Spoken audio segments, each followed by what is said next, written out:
Welcome to Lesson 14.3, Studying the Human Genome. In this lesson, we'll summarize the methods of DNA analysis and state the goals of the Human Genome Project and explain what we have learned.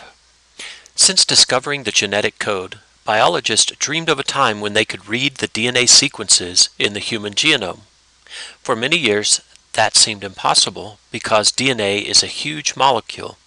Even the smallest human chromosome contains nearly 50 million base pairs. Manipulating such large molecules is extremely difficult. In the late 1960s, scientists found they could use natural enzymes in DNA analysis. By using tools that cut, separate, and then replicate DNA base by base, scientists can now read the base sequences in DNA from any cell. So what does knowing the sequence of an organism's DNA allow us to do? This allows us to study specific genes. These techniques have made it possible to study the genome of living organisms, including humans, in great detail. DNA molecules are much too large to be analyzed, so they must first be cut into smaller pieces. Many bacteria produce restriction enzymes that cut DNA molecules into precise pieces called restriction fragments. A restriction enzyme is like a key that fits only one lock. In this illustration, the EcoRI restriction enzyme can only recognize the base sequence GAATC. The enzyme cuts each strand of DNA between the G and A bases, leaving single-stranded overhangs with the sequence AATT. The overhangs are called sticky ends because they can bond or stick to a DNA fragment with the complementary base sequence. Restriction enzymes are used like pinking shears to cut a DNA molecule so that its tab-shaped cut ends can be matched up exactly with the other ends that have been cut by the same shears. Of the hundreds of known restriction enzymes, each cuts DNA at a different sequence of nucleotides. In other words, it's like having hundreds of different keys to work with to unlock or slice the DNA code at certain places. Once DNA is cut into fragments, the fragments are run through gel electrophoresis. In this technique, a mixture of DNA fragments is placed at one end of a porous gel. When an electric voltage is applied to the gel, DNA molecules, which are negatively charged, move towards the positive end of the gel. The smaller the DNA fragment, the faster and farther it moves. The result is a pattern of bands based on the fragment size. Specific stains that bind to DNA make these bands visible. Researchers can then remove individual restriction fragments from the gel and study them further. Imagine that the gel is like a yard of grass and the DNA fragments are like leaves of different sizes. When a leaf blower blows the leaves across the grass, the smaller, lightweight ones are able to tumble faster and farther than the larger, heavier leaves. So in this yard analogy, what does the wind from the leaf blower represent? It represents the electric current that draws the DNA strands across the gel. The single-stranded DNA fragments are placed in a test tube containing DNA polymerase, the enzyme that copies DNA, along with the four nucleotide bases A, T, C, and G. As the enzyme goes to work, it uses the unknown strand as a template to make one DNA strand after another. Researchers also added a small number of bases that have a chemical dye attached. Each time a dye-labeled base is added to a new DNA strand, the synthesis of that strand stops. When DNA synthesis is completed, the result is a series of color-coded DNA fragments of different lengths. Researchers can then separate these fragments, often by gel electrophoresis. The order of colored bands on the gel tells the exact sequence of bases in the DNA.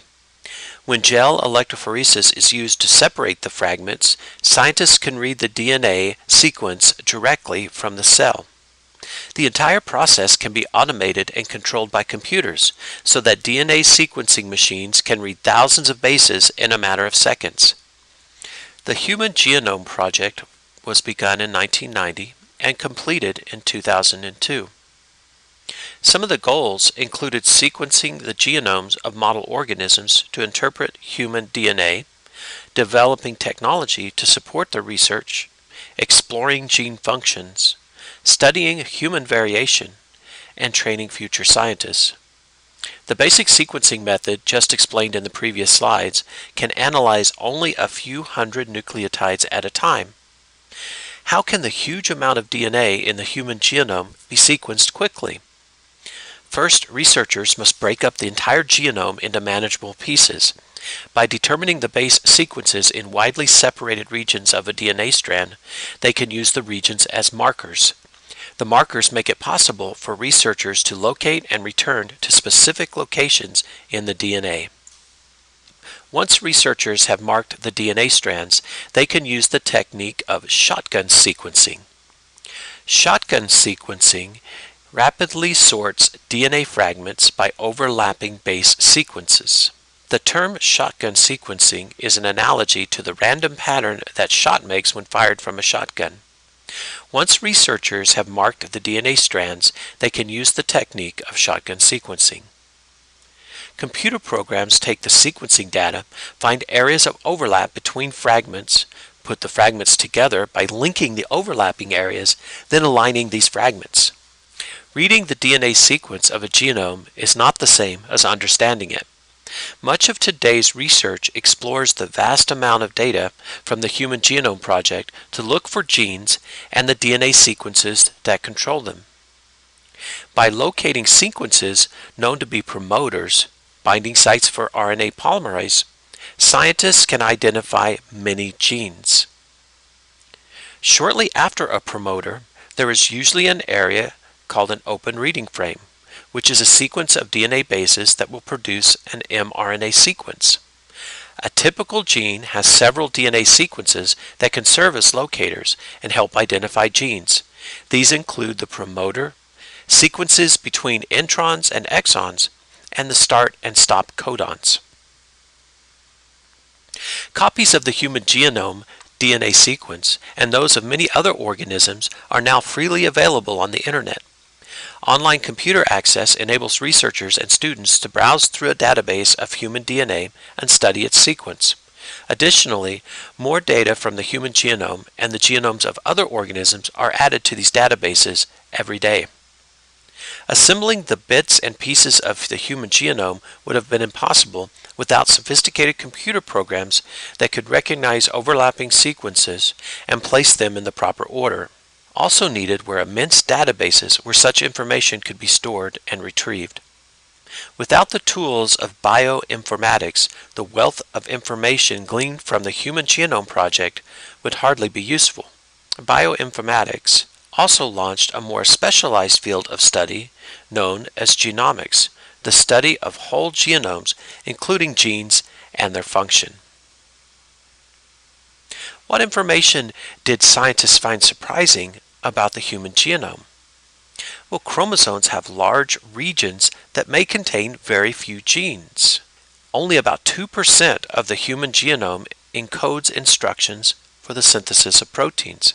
Many chromosomes contain large areas with very few genes. As much as half of the genome is made up of DNA sequences from viruses and other genetic elements. More than 40% of the proteins coded for by the human genome have strong similarity to proteins in other organisms. Scientists have pinpointed genes and associated particular sequences in those genes with numerous diseases and disorders. About 3 million locations where single-base DNA differences occur in humans have been discovered. So what inference can be made about the similarities between coded proteins in humans and in other organisms? One possible inference could be that humans and other organisms have a common evolutionary origin. The gene numbers in this table are not final. Some estimates include only protein-coding genes, while others include genes that code only for RNA. The discovery of small interfering RNAs, the siRNAs, has also complicated the definition of a gene.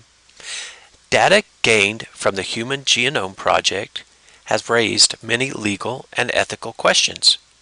For example, who owns and controls genetic information? Who should have access to personal genetic information? The U.S. Congress passed the Genetic Information Non-Discrimination Act in 2008. This act makes it illegal for insurance companies and employers to discriminate based on information from genetic tests. Many more sequencing projects are underway, helped along by powerful new technologies. In medicine, treatments for a host of diseases are already being tailored to the individual genomes of patients. This approach allows physicians to quickly find the best drug to fight diseases such as cancer, asthma, and diabetes. So in summary, scientists can read the base sequences in DNA with tools that can cut, separate, and replicate DNA base by base. The Human Genome Project was an effort to sequence base pairs of human DNA and identify human genes.